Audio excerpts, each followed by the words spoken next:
Em 5 de setembro de 2012, uma mulher, chamada Joe Appleby, ajoelhou-se em um local raso, vala escavada em um estacionamento em Leicester, Inglaterra, e solo escavado, da coluna vertebral curvada de um esqueleto que tinha permanecido ali deitado sem ser perturbado mais de 500 anos. A sepultura estava errada, era curta demais. O corpo estava preso ali com seus cabeça encostada numa parede de mãos. Cruzou-se desajeitadamente sobre o quadril direito como, embora quem quer que tenha cavado o buraco tivesse, calculou mal o tamanho e simplesmente forçou o cadáver para caber.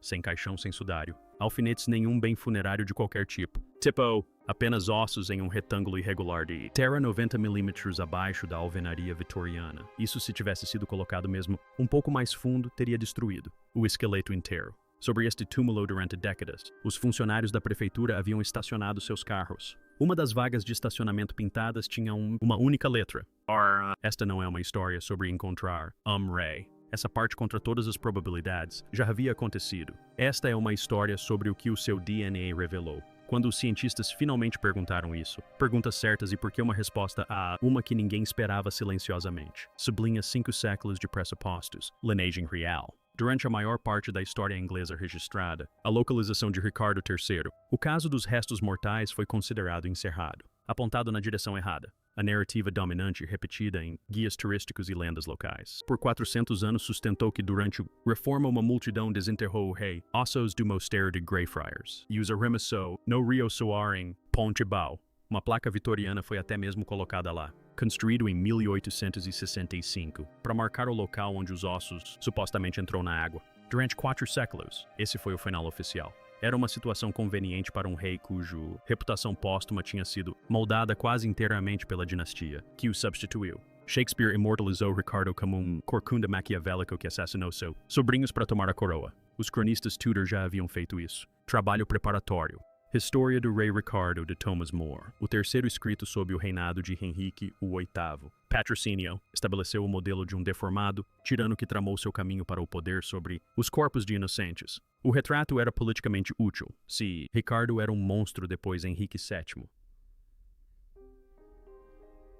A tomada do trono em Bosworth foi não uma usurpação, mas um resgate. Durante séculos, os historiadores em grande parte deixaram essa caricatura permanece incontestada. Ricardo III não era um mistério para ninguém. Resolvido, ele era um vilão cuja história era finalizada. Mas um punhado de pesquisadores nunca aceitou a história do rio. Em 1986, Universidade de Leicester, o historiador David Baldwin argumentou no Transações de Leicestershire, Sociedade Arqueológica e Histórica, que os restos mortais provavelmente ainda estavam em o site Greyfriars enterrados sob edifícios erguidos sobre os demolidos. Mosteiro. Ele até previu que século XXI, a escavadeira ainda pode encontrá-los. Ninguém. Agimos de acordo com isso durante décadas. Então, em 2003, o genealogista John Ashdown Hill conseguiu algo discretamente extraordinário. Como parte de um projeto para identificar os possíveis restos mortais da irmã de Richard, Margarida de York, ele traçou um caminho de vida, linha de DNA mitocondrial de outra irmã Ana de York através de uma cadeia ininterrupta de filhas, 17 gerações até chegar à aposentadoria. Jornalista canadense chamada Joy Ibsen. Esse único fio genealógico significava que se os ossos fossem encontrados, a ciência tinha uma maneira de perguntar a eles. Nome. Joy Ibsen faleceu em 2008, mas ela já havia falecido. DNA mitocondrial para seus filhos. O filho dela, Michael, é marceneiro. Morando em Londres, estava disposto a fornecer uma amostra. E então Philippa Langley, uma roteirista e membro do Richard, a terceira sociedade sediada em Edimburgo, fez algo que a maioria dos profissionais consideraram inútil. Ela levantou mais de 17 mil libras através de um apelo internacional de financiamento coletivo para membros da sociedade Ricardo III em todo o mundo. Convenceu o Conselho Municipal de Leicester a conceder acesso ao estacionamento e no 25 de agosto de 2012, 3 dias após o 527º aniversário da morte de Richard, em Bosworth, arqueólogos do Universidade de Leicester Arqueológica, os serviços começaram a cortar caminho através do asfalto. O arqueólogo-chefe Richard Buckley tinha. Langley disse que as chances eram de 50 por 50 na melhor das hipóteses, para encontrar a igreja e das 9 às 1 contra encontrar a sepultura.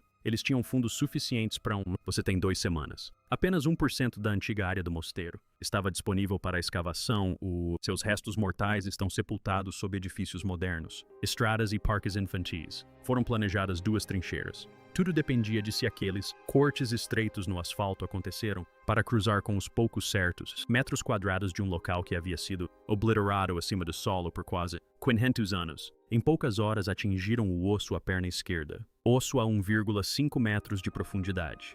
Homem na faixa dos 30 anos. Era 25 de agosto, o aniversário do sepultamento original de Richard, em 1485. Ninguém tinha planejado isso. Nos dias seguintes, a escavação revelou um esqueleto que correspondia a Ricardo, o terceiro em quase todos os detalhes que poderia ser verificado em relação ao histórico. Registrou escoliose grave da coluna torácica, em consonância com os contemporâneos. Descrições de um ombro direito elevado, início na adolescência não congênito, significando que Richard teria desenvolvido, normalmente quando criança antes da curvatura, progredio. Sua altura natural era de aproximadamente 5 pés e 8 polegadas, acima da média para o período medieval. Seu irmão Eduardo IV tinha 1,83 metros de altura. 4, o monarca inglês mais alto em registro. A escoliose teria custado. Richard ficou visível a centímetros de distância e fez a simetria impossível de esconder. A datação por radiocarbono confirmou a morte. Entre 1455 e 1540. Idade ao falecer. Estimado entre 30 e 34 anos.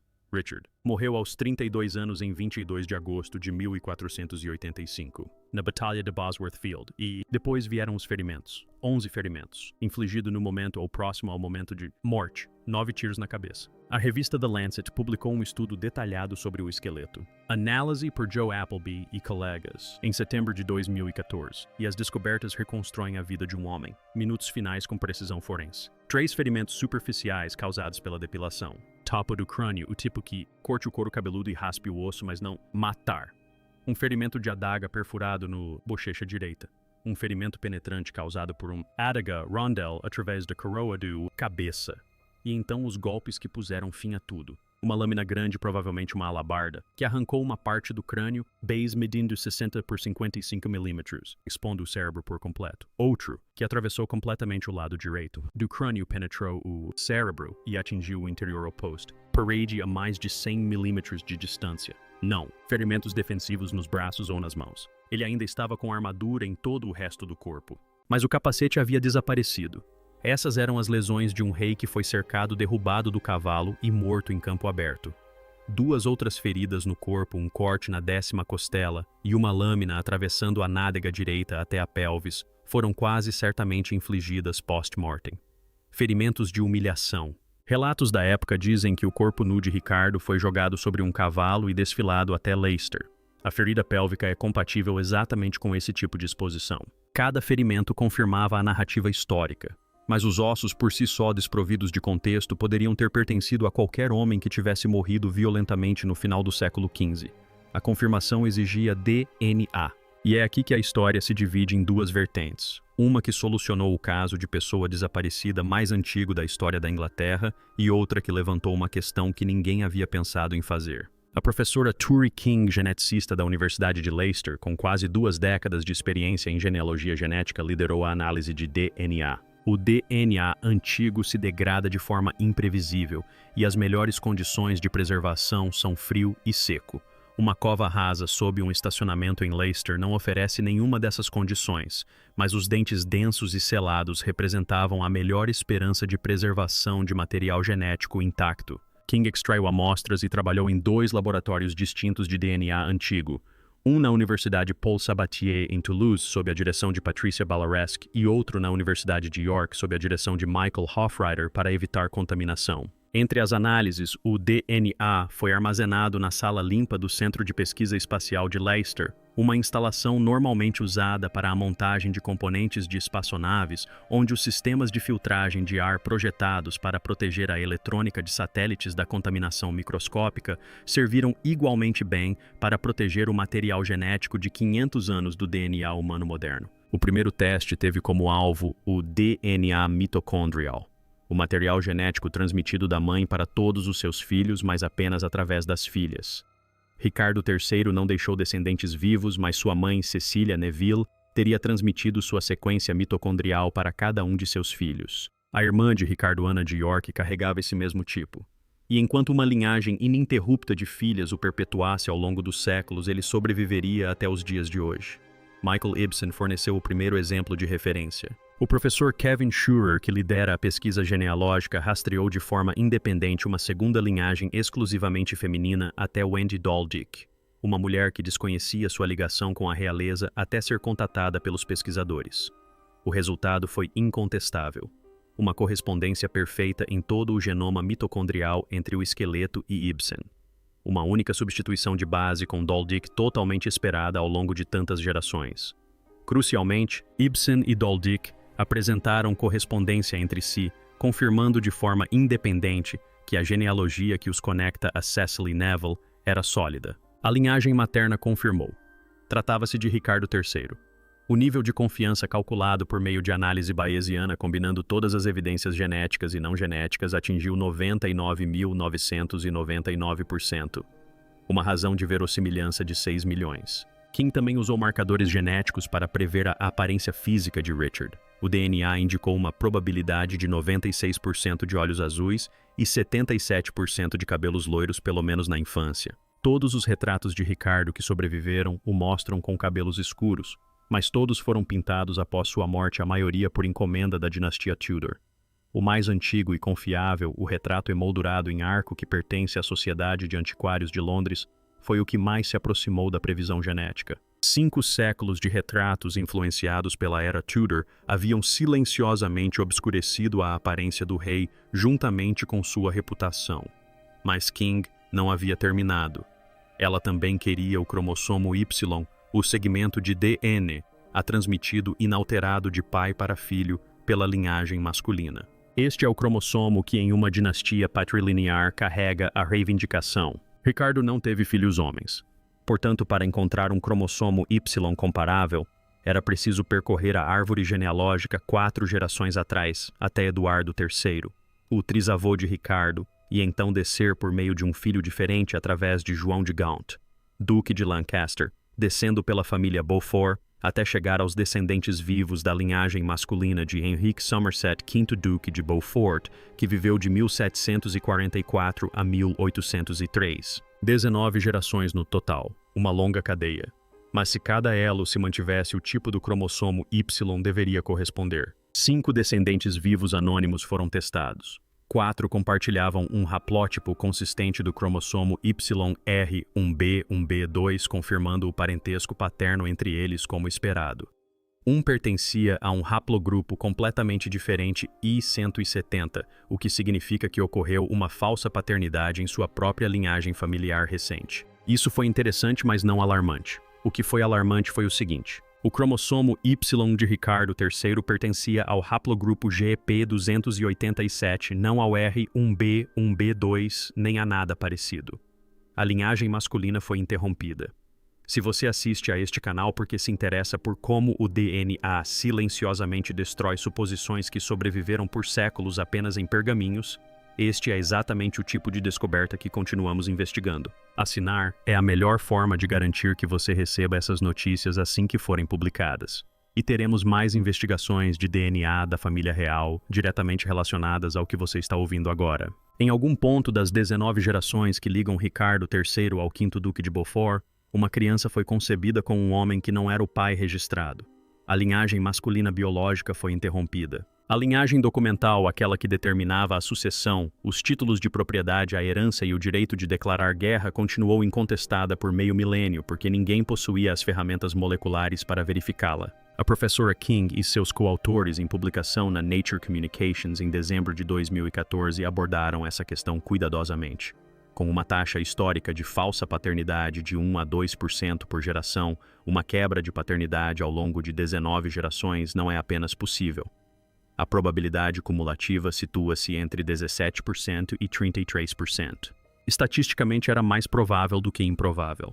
A questão não é se aconteceu, a questão é onde, porque a resposta determina se isto é uma nota de rodapé genealógica ou um terremoto dinástico. Se a quebra ocorreu tardiamente em algum ponto da longa linhagem, Somerset Beaufort após 1500 significa que os descendentes modernos carregam um cromossomo Y diferente do que se esperava.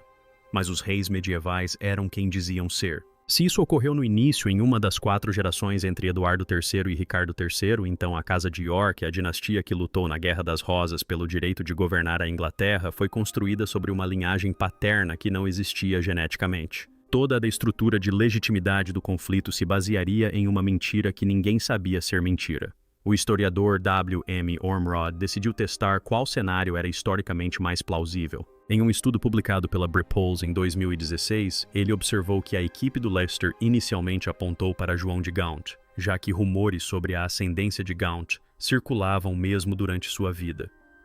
Mas Ormrod considerou essas alegações frágeis. Em vez disso, ele direcionou a atenção para uma figura completamente diferente. Ricardo Conde de Cambridge, que era avô do próprio Ricardo III.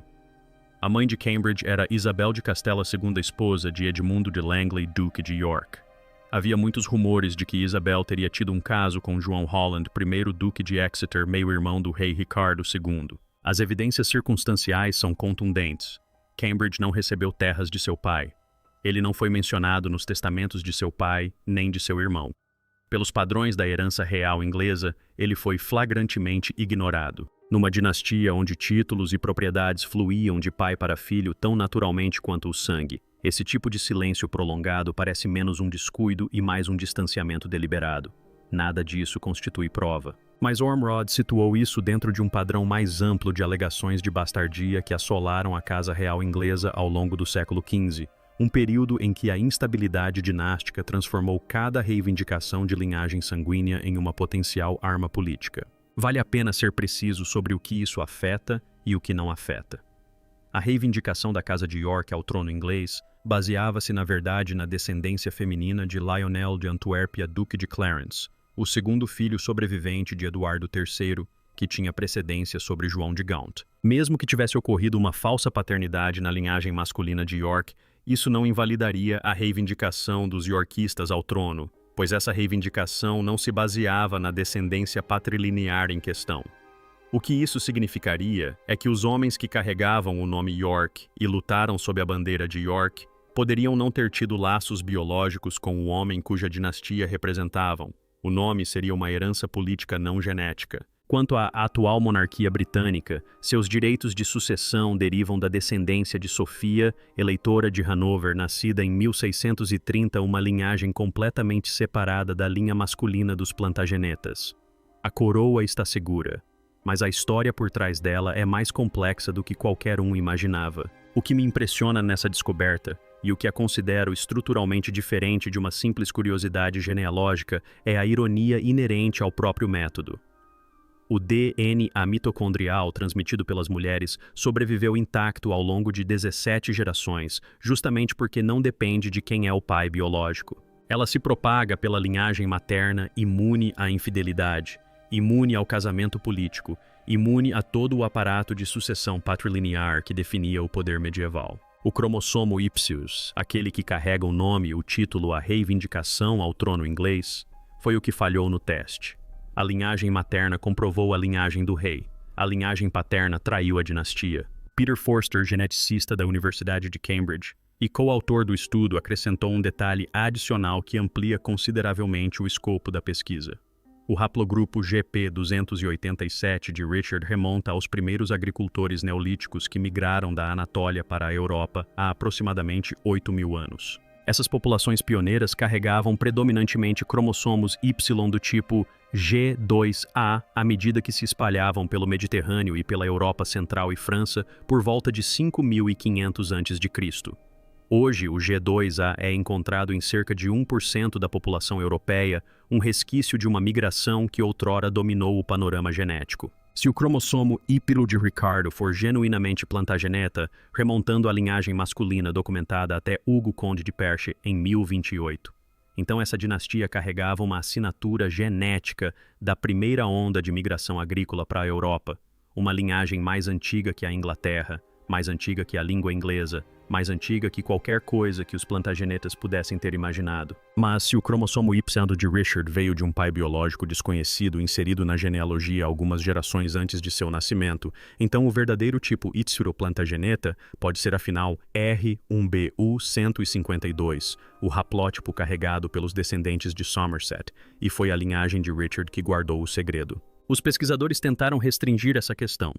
Geneticistas extraíram o DNA do cromossomo Y de Patrice de Warren, um descendente por linha masculina de um filho ilegítimo de Godofredo Conde de Anjou, pai de Henrique II e ancestral de toda a dinastia Plantageneta. A lógica era simples. Se de Warren correspondesse ao haplogrupo GP287 de Richard, isso confirmaria a linhagem Plantageneta e situaria a quebra no ramo Somerset.